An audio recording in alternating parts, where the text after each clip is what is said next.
రాహుల్ యాత్రకు ఆటంకం, భారీ కేడ్లతో అడ్డుకున్న అసోం పోలీసులు, మండిపడ్డ కాంగ్రెస్ అగ్రనేత. అసోంలోని నాగాన్ సమీపంలో ఉన్న హైబర్గాన్ వద్ద కాంగ్రెస్ అగ్రనేత రాహుల్ గాంధీ యాత్రను సోమవారం 2 గంటల పాటు నిలిపివేశారు. ప్రార్థనా స్థలమైన బటద్రవత్ దాన్ వద్దకు వెళ్లేందుకు రాహుల్ ప్రయత్నించగా పోలీసులు అనుమతి ఇవ్వలేదు. ఉదయం భారత్ జోడో న్యాయయాత్రను ప్రారంభించిన రాహుల్ బటద్రవత్ తాన్ వైపు వెళ్లేందుకు ముందుకు కదిలారు. అయితే ఆ మార్గాన్ని పోలీసులు బారికేడ్లతో మూసివేశారు. ఈ ప్రాంతం వైష్ణవ గురువు సంస్కరణవాది అయిన శ్రీమంత శంకరదేవ జన్మస్థలం. అసోంలోని వైష్ణవులకు ఇది అత్యంత పవిత్ర ప్రదేశం. బారికేడ్లు అడ్డుగా ఉండడంతో రాహుల్ యాత్ర ముందుకు సాగలేదు. దీంతో ఆయన కార్యకర్తలతో పాటు నేల మీద కూర్చొని రఘుపతి రాఘవ రాజారాం అంటూ గీతాలు ఆలపిస్తూ అక్కడ నిరసన తెలియజేయడం జరిగింది. మొత్తానికైతే రాహుల్ యాత్రకు సంబంధించిన విషయంలో ఇప్పటికే అక్కడ మణిపూర్లో పర్మిషన్ ఇవ్వకుండా, ఆయన అనుకున్నటువంటి ప్లేస్లో పర్మిషన్ ఇవ్వకుండా అడ్డుకున్నారు. తర్వాత అస్సాం పోలీసులతో కేసులు నమోదు చేయించారు. ఈరోజు ఆయన అక్కడ పోయి కార్యక్రమంలో మాట్లాడాల్సినటువంటి అవసరం ఉన్నటువంటి క్రమంలో ఆయనను మాట్లాడేయకుండా అడ్డుకుంటున్నారు. మరి ఈరోజు రాహుల్ గాంధీకి సంబంధించిన విషయంలో అందరూ రాహుల్ గాంధీ వైపు చూస్తున్న క్రమంలో ఆ రాహుల్ గాంధీని మరింత గ్రాఫ్ పెంచడం కోసం బీజేపీ ఎందుకు తాపత్రయపడుతుంది? ఇది ఎట్లుంటుందంటే కాంగ్రెస్ బీజేపీకి సంబంధించిన విషయంలో మనం ముఖ్యంగా గుర్తుపెట్టుకోవాల్సిన అంశం ఏంటి అని అంటే, అయితే కాంగ్రెస్ అధికారంలో ఉండాలి, అయితే బీజేపీ అధికారంలో ఉండాలి. మూడో ఫ్రంట్ కానీ మూడో పార్టీ కానీ, ముఖ్యంగా కమ్యూనిస్టులు కానీ లేదంటే ఈ బీఎస్పీ నాయకులు కానీ వీళ్ళెవరు డిఎంకే నాయకులు కానీ ఇట్లాంటి నాస్తిక సంఘానికి సంబంధించిన వాళ్ళు లేదనంటే పూర్తిగా అంటే అభ్యుదయవాదులు ఆలోచన పరులు వీళ్ళు ఎవ్వరు అధికారంలోకి రావద్దు. అయితే మళ్ళా బీజేపీ అధికారంలోకి వచ్చిన ఇప్పుడు 75 ఏళ్ళ స్వతంత్ర భారతదేశంలో ఎన్ని సార్లు చూసినా కూడా పార్లమెంటుకు సంబంధించిన విషయంలో కానీ ముఖ్యంగా దేశ ప్రధానికి సంబంధించిన విషయంలో కానీ అయితే కాంగ్రెస్ అయితే బీజేపీ ఈ రెండింటిని కాపాడుకునేది ఆర్ఎస్ఎస్. ఈ విషయం చాలామంది తెలియదు. మాట్లాడితే అట్లుంటుంది మీ కాంగ్రెస్ అనేది ప్రజాస్వామికంగా ఉంటుంది, చాలా లౌకికమైనటువంటి ఆలోచనలు ఉంటాయి అంటే ఆలోచనలు ఇప్పుడు 2 ఉంటాయి, బొమ్మ బొరుసు. ఈ బొమ్మనేమో పూర్తిగా బీజేపీ అనేది ఎట్లుంటుంది అనేది మతతత్వాన్ని ముందర పెట్టుకొని నెత్తికొని పోతుంది. బొరుసు అట్లా కాదు, బీజేపీని తిడుతూ బీజేపీకి వ్యతిరేకంగా మాట్లాడుతూ మరి ఇవే పాలనలో ఇవన్నీ బాబరీ మసీదు కూల్చినప్పుడు కానీ లేదంటే తీర్మానాలు జరిగినప్పుడు కానీ ఏది చూసుకున్నా కూడా కాంగ్రెస్ హయాంలో జరిగినవి కూడా ఉంటాయి. మరి వీటన్నిటికి సంబంధించిన విషయంలో ఏం జరుగుతుంది ఎట్లా జరుగుతుందని చెప్పేసి మనం ఆలోచిస్తే అర్థమవుతుంది. ఈ రెండు కూడా ఒకటే అనే విషయం అర్థం చేసుకోవడానికి చాలా సమయం పడుతుంది. మరి అది అర్థం చేసుకున్న తర్వాత బీజేపీ పార్లమెంట్లో అంటే 10 ఏళ్ల పాటు అధికారంలో ఉంటే అది ఒకవేళ దిగిపోవాల్సి ప్రజల్లో వెనక్కిపోతుంది, దానికి గ్రాఫ్ తగ్గుతుంది అనుకున్నప్పుడు మళ్ళీ కాంగ్రెస్ లేస్తుంది. కాంగ్రెస్ అధికారంలోకి వస్తుంది.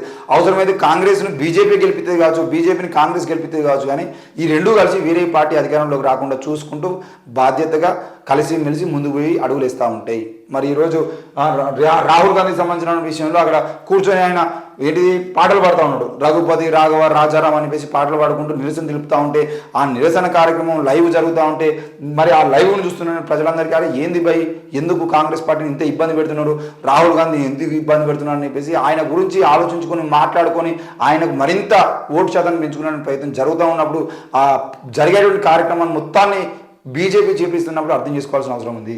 ఇక మళ్ళీ తెరపైకి విఆర్ఏ వ్యవస్థలు, ధరణి స్థానంలో భూమాత పోర్టల్, బడ్జెట్ సమావేశాల్లో రెవెన్యూ పునరుద్ధరణ బిల్లు కసరత్తు చేస్తున్న రాష్ట్ర ప్రభుత్వం. రాష్ట్రంలో మళ్ళీ విఆర్ఏ వ్యవస్థలు జీవం పోసుకునే అవకాశాలు కనబడుతున్నాయి. ఇందుకు సంబంధించి రాష్ట్ర ప్రభుత్వం భారీ కసరత్తు చేస్తుంది. ప్రభుత్వానికి గ్రామాలకు మధ్య వారధిగా పనిచేస్తూ వచ్చిన గ్రామ రెవెన్యూ వ్యవస్థ మళ్ళీ పునరుద్ధరించడం తప్ప మరో మార్గం లేదనే ఆలోచన ఉన్నట్టు సమాచారం. గత సర్కారు తీసుకొచ్చిన ధరణిలో మార్పులు చేసి భూమాత పోర్టల్ను అందుబాటులోకి తేనున్నారు. త్వరలో వీటికి సంబంధించి విధానపరమైనటువంటి నిర్ణయం వెలువడే అవకాశం ఉంది. గ్రామాల్లో రెవెన్యూ వ్యవస్థను గతంలో కంటే మరింత పటిష్టంగా తయారు చేసేందుకు రాష్ట్ర ప్రభుత్వం నిర్ణయం తీసుకున్నది.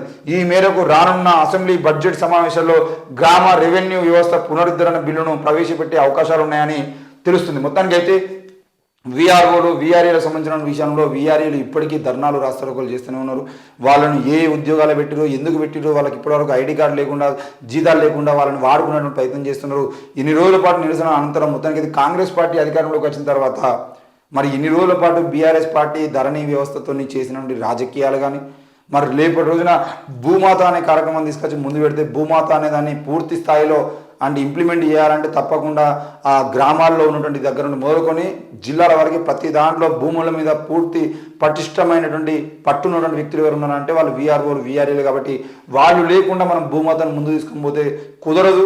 మళ్ళా ధరణి పూటలాగానే సంతకాలు పెట్టి పంపించడం ప్రయత్నం జరుగుతుంది. ఈరోజు వీఆర్ఓ వీఆర్ఏ వ్యవస్థ ఉన్నప్పుడు ఏంది అని అంటే ఏదైనా భూమికి సంబంధించిన విషయంలో ఆ వీఆర్ఓనో వీఆర్ఏనో పిలిచి ఏమైంది ఈ భూమి కరెక్ట్ భూమినా కరెక్టే ఉన్నదా అని చెప్పేసి ఆ ఎంఆర్ఓ కానీ అక్కడ ఉన్నటువంటి రిజిస్ట్రేషన్ ఆఫీసర్ కానీ వాళ్ళు అడిగేటువంటి అవకాశాలు ఉండేది.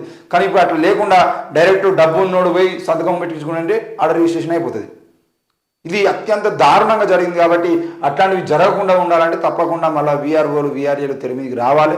వాళ్ళు వచ్చేదంటే గ్రామ స్థాయిలో ఎక్కడ ఏ భూమి ఎవరిది, ఏది చెరువు శిఖం భూమి, ఏది దేవాలయాల భూమి, ఏది ముస్లిం మసీదులకు సంబంధించిన భూమి, ఏది ప్రభుత్వ భూమి, ఏది అసలు రిజిస్ట్రేషన్కు కుదరని భూమి, ఏది అసైన్డ్ భూమి, ఇట్లా ప్రతి దాన్ని వాళ్ళు గుర్తుపెట్టుకునేటువంటి అవకాశం ఉంటుంది, వాళ్ళు చేసేటువంటి అవకాశం ఉంటుంది, చూసేటువంటి అవకాశం ఉంటుంది. కాబట్టి వాళ్ళని తీసుకొచ్చి మళ్ళీ మనం భూబాధను ముందు పెట్టుకోవాలనే ప్రయత్నం మరి భూమాత కోసం వేసినటువంటి కమిటీ వాళ్ళు నిర్ణయించుకున్నట్టుగా తెలుస్తుంది. మరి రేవంత్ రెడ్డి వచ్చిన తర్వాత రేవంత్ రెడ్డితో కూర్చొని ఏం మాట్లాడతారు ఎట్లా మాట్లాడతారు చూడాల్సిన అవసరం ఉంది.